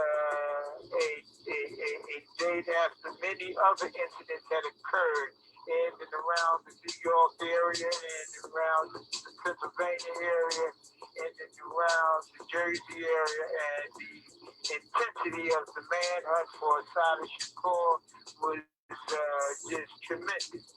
And the heat on the street was like nothing you can imagine if you have not been familiar with low intensity warfare. And I would have advised to wait, slow down, rest, focus, and let the heat subside a little bit before you travel on the New Jersey Turnpike. That's what I would have told Assata and Sundiata. In fact, work to get Sundiata out of jail. I didn't understand he was in jail that day. In fact, in the Bronx for some crazy reason.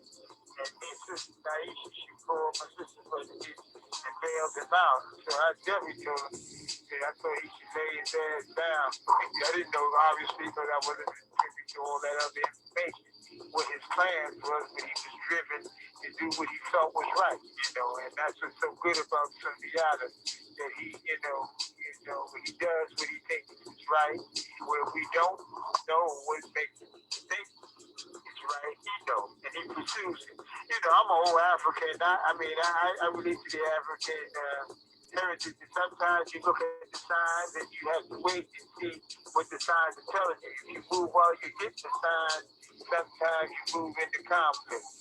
Who am I to say? I'm in jail too, so you never know. But that's what I would have said to him, Assata, and Zay, on May 2nd, 1971. Sundiata was a man of all of the brothers that I related to in the Panther 21 that never had any protection.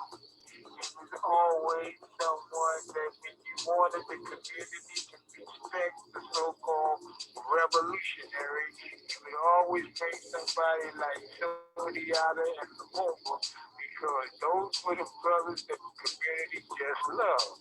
They were down to earth, they were sincere, the people felt them to be sincere, held back nothing from the people, and they were capable, very capable of explaining to the people the fundamentals of the politics and the contradictions they were facing and the rationale for action that had to be taken. And when they finished talking to the people, we were ready to go. They would always be, where's Sunni? where's the phone before we start any housing meeting? You know, they would always ask for the people that they trust the most. And so, you know, we could hang out on Oblivion with Sundiata. If you manage a team, you have to try Monday.com. Monday.com is.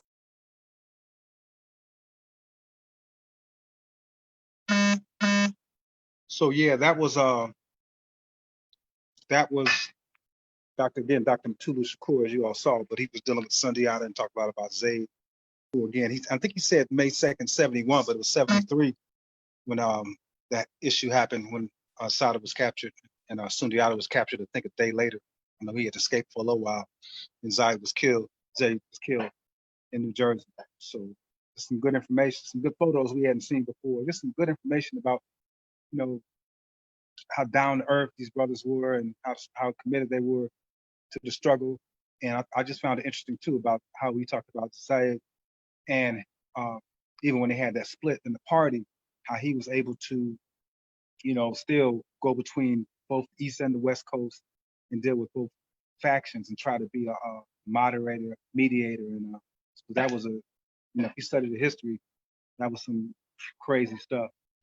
But yeah, so I thought it was a good piece, especially for Black August. Mutulu, man, he was almost out too, and they got him back in. But I still think we need to demand that our political prisoners, and we get out, we say free them all. So good piece.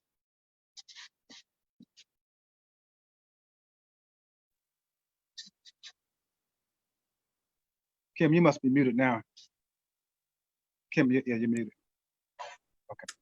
Yeah, I didn't see that. Thank you. Kwame wanted to mention something before he has to go. What's going on, Kwame? Yeah, I'm gonna have to run, but I wanted to just say this before I go. Human trafficking, organ trafficking is a big thing that's going on in this country. I kind of transitioned to start focusing on this because of my girlfriend. Her sister's been missing since February the 6th of this year. Her name is Kaya Taylor. Also, Veronica Reyes Diaz has been missing. They work hand in hand with that family. She's been missing since January of this year. You know, it's 64,000 Black women that's missing right now. You know, this is a national crisis that I think, you know, talking about Assata Shakur, Sandra Bland, we have to also, and political prisoners, we can't forget our Black women and brown women that's coming up missing, because this is, if this was just say all white women, they'd probably be shutting down every house and going through every house trying to find all these white women. You know what I'm saying? But because they're minorities and stuff, is swept under the rug and it's hardly ever talked about in the news. You know what I mean? So I just want to talk about the last thing I've been working on recently and stuff is trying to help my girlfriend find her sister and stuff. So if you have any way to help us, reach out to me, Kwame Shakur, on Facebook, or reach out to Katrina Overstreet. Overstreet is one name.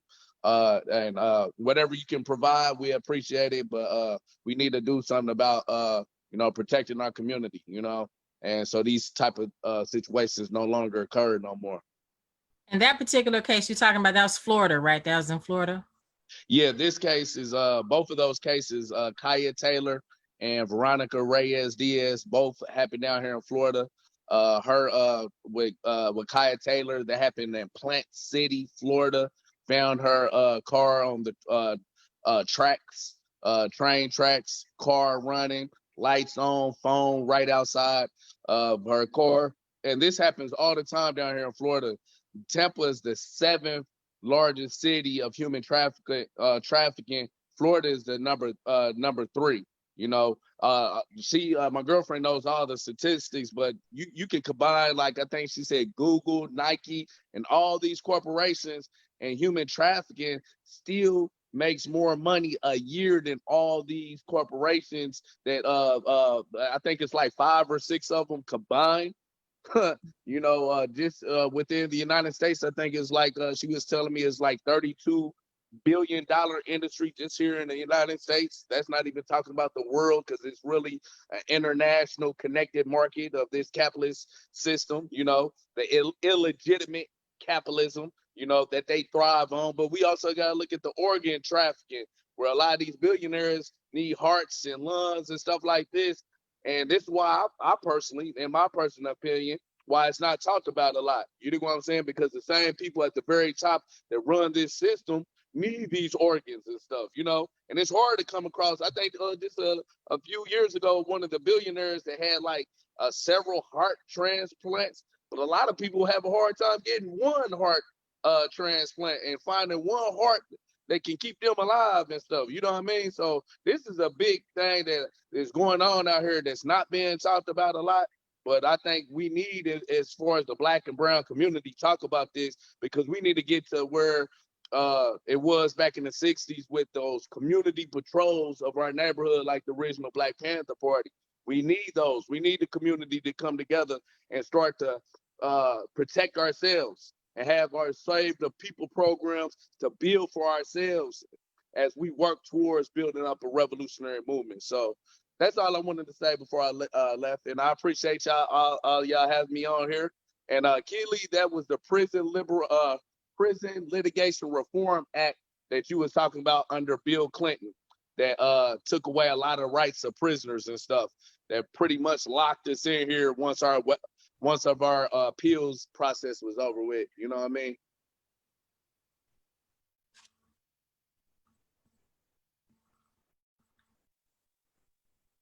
I don't know if Akili was, no, okay. I thought maybe she was trying to talk, because I know she is muted.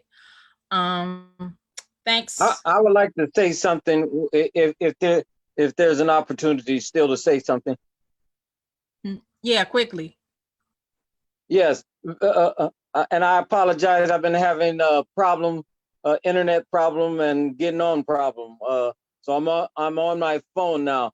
But I just want to say this, and just very quickly and reiterate, there's a money problem. We have many problems facing our communities. Multifaceted approach has to be made towards all the issues that we are being confronted by. But all I know is this: we have to organize, and it takes money and time and organized people to do that. And that's our biggest challenge, because we always talk about the problem. There are many problems, but I'm telling you, you gotta have resources, and part of that resources is money, people, and organized people. I was on the phone last night with a bunch of men.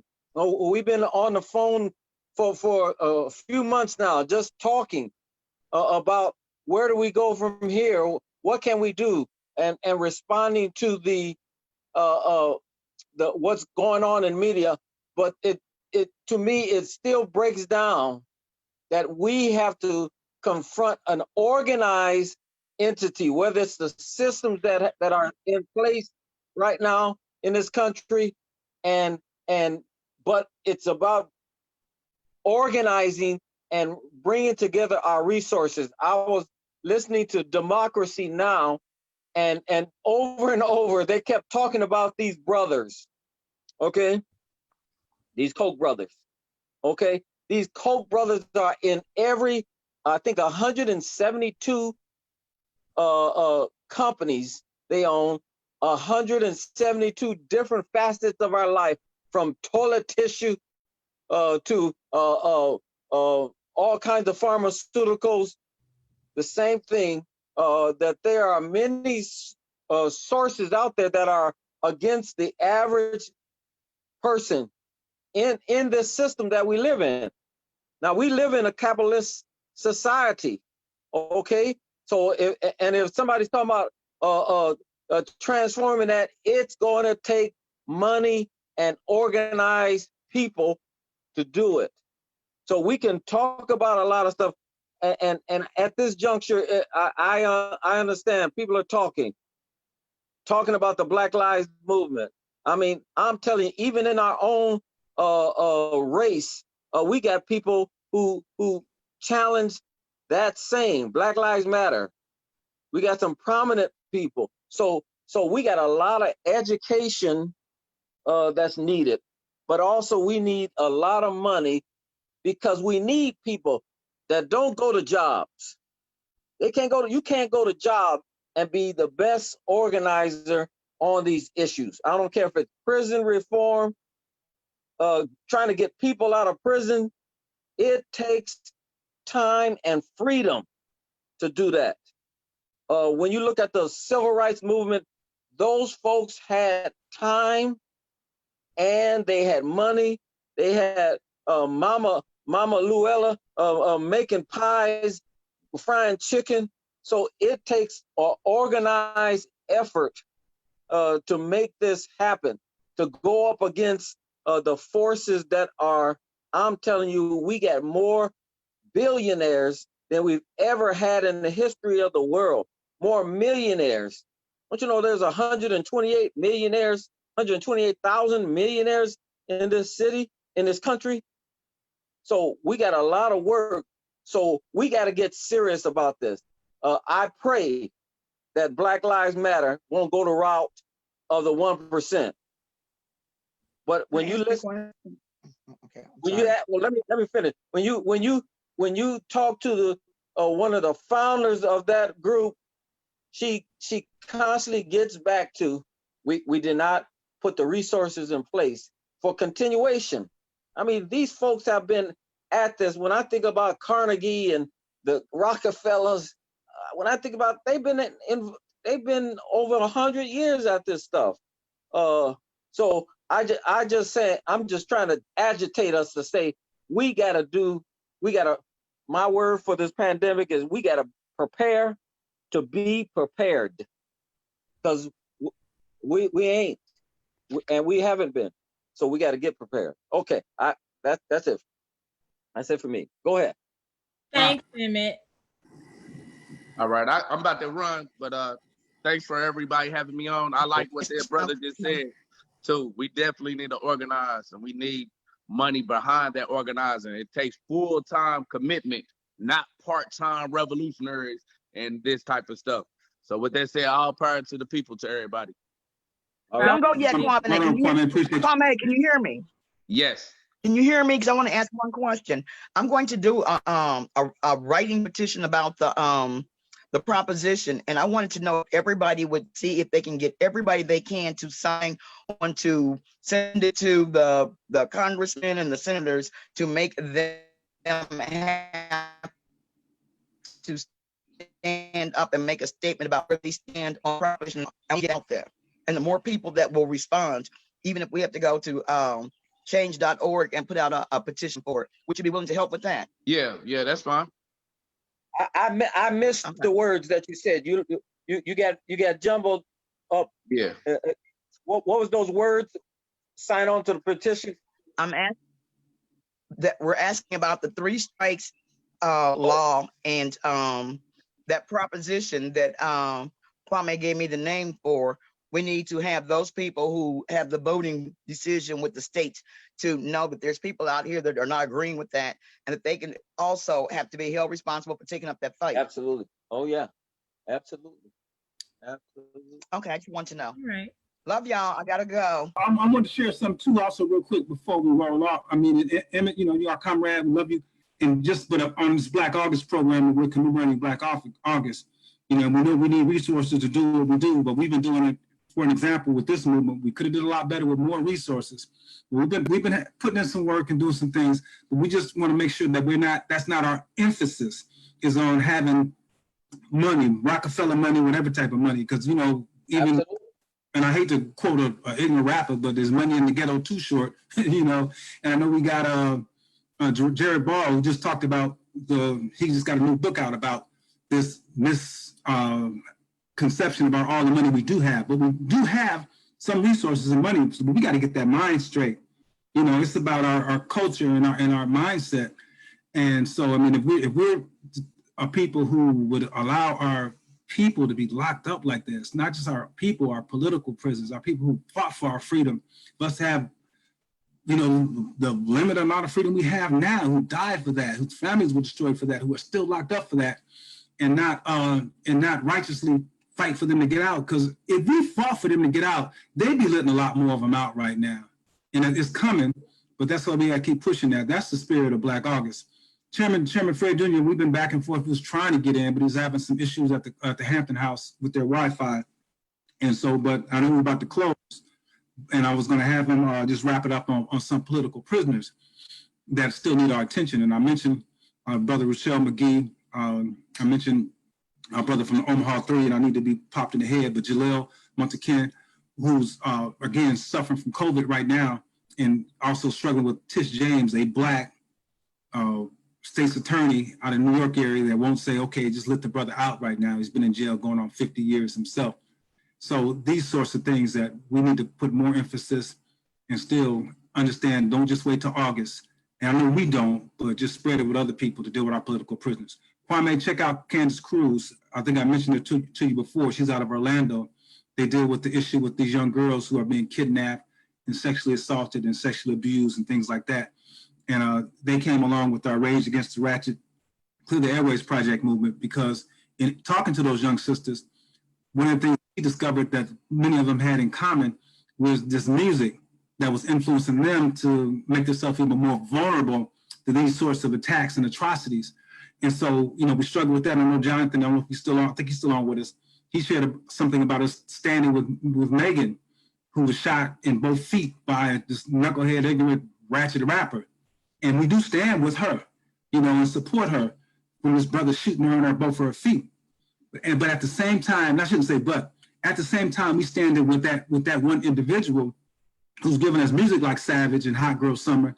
And we also need to stand with the masses of our daughters and our sisters, like you're talking about, who don't have that notoriety, but who are also affected by these sorts of things of getting shot down in the street, like what we see happening in Chicago, not only with so many more of our women being shot, but our babies being shot, because we have a savage type, savage beasts who are in control of our culture of music, who are pushing that poison.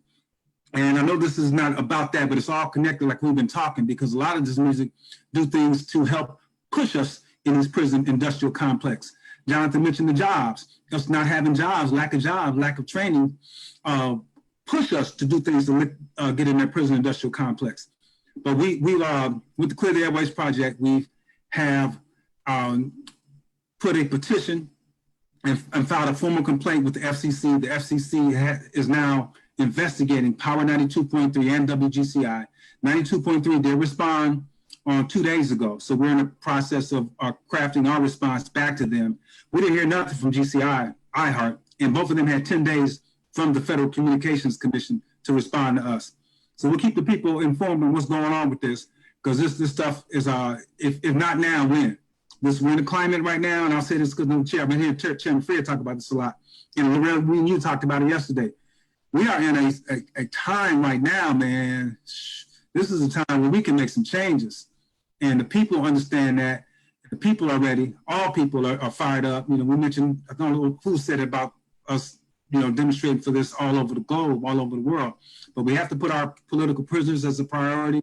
And Emmett, you're right. We do have to understand and deal more so with the resources that we have. We got to get our minds straight too. So, and battling that music is a big piece in that also. So. Right. Absolutely. So if folks want to know more about Clear the Airwaves Project, they can hit up the Clear the Airwaves Project page on Facebook, right, Kwabena? Yeah, Facebook page is the best way. And we got more about the petition and all that's available on the page. Yeah, we got a publication coming out soon. Dedicated, it's going to be the Metropolis by the end of the month, early next month, a hard copy paper coming out focusing on this issue with the radio stations in Chicago and abroad. Okay, so we're going to close up. We're going to close up closing announcements. At this time, again, this Black August discussion was hosted by Black Lives Matter Gary and the United Africa Movement and the tradition of the Central District Organizing Project, something we've been doing for years. Black Lives Matter Gary, we're going to have like another community update type conversation we've been doing them now at beginning of the month's first Wednesday. So that'll be probably September 2nd, I believe, 7 o'clock. So we'll be doing another Zoom call and just, talking about what's up with us and what's going on in the community. So tune in for that. Other things that are going on right now, before I forget, I know that tonight, the Gary International Black Film Fest that always brings film and opportunities to Gary is hosting a screening of a documentary that was about the National Black Political Convention in 1972 that was held in Gary, which is a big historic deal. So they're having a screening for that tonight free at the Gary Railcat Stadium. Or you can view it online. And so you can. Either way, you have to register. Yeah, it's free. You just have to register. And so I believe we posted that on Black Lives Matter Gary page. I'm going to post petitions. Actually, Black Lives Matter, the network, had actually posted petitions about Mutulu Shakur and a couple of the individuals that you mentioned, Kwabena. So we'll be reposting that. Folks, keep an eye on the page. Thinking that right now, another issue that's going on is Jamal Williams, who was killed by security at Community Hospital nearby in Munster. An organizer has put together basically a call-in to call the hospital to talk about their use of guns, with a mental patient, and post that on our page. There's a Facebook event for that, where the script and everything, pushing folks to all next week. Definitely call Community Hospital. For us at Black Lives Matter Gary, of course, we always want to, we're still pushing for the Civilian Review Board. We always want to uplift the names of the people that, you never hear about, that there actually are, people losing their lives to police in Gary.